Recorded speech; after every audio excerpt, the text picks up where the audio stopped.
Because like my good brother Benny Ray said, y'all mean to tell us the Holocaust survivors and the trauma that they endured were passed on to their children through their genetics. You mean to tell me when all these articles came out talking about epigenetics and how it affected Holocaust survivors and their descendants, no one batted an eye. No one argued with these people about how they were wrong, about it was so long ago, get over it. You weren't in the gas chambers. You weren't at the concentration camps. Why is it that we don't see these people, the same ones that are in my comment section every day telling me you weren't a slave, when we point out things that are triggering to us? Why are these people so quiet about the studies with the Holocaust survivors and trauma?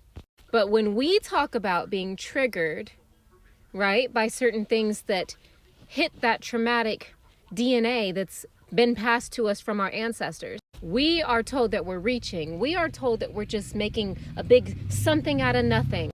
May I remind everyone that the Holocaust lasted 11 years.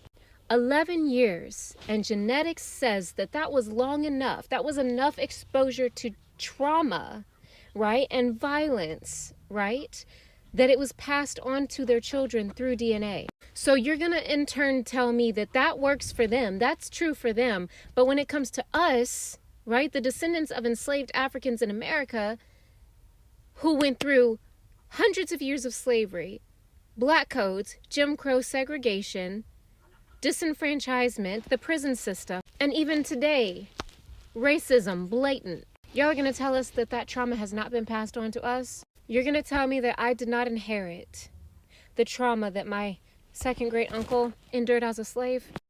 Even after the Civil War, he was still enslaved because his missus moved him down to Texas where they were still having slaves because no government was going to tell them they couldn't have their slavery? You're going to tell me that his trauma was not passed down to me? You're going to tell me that the trauma that my great-grandmother endured working in homes of people who used to be just years before their massa and missuses, but the trauma she endured working firsthand in their houses and being treated as a second-class citizen did not get passed to me?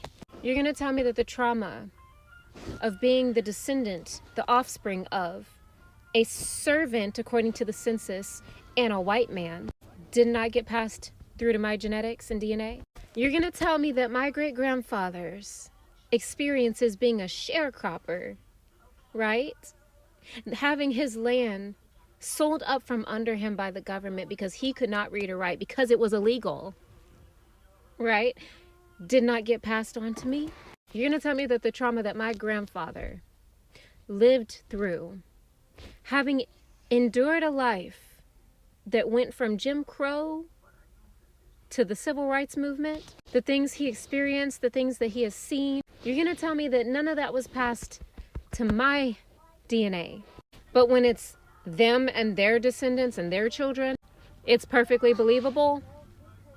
Somebody please make that make sense for me.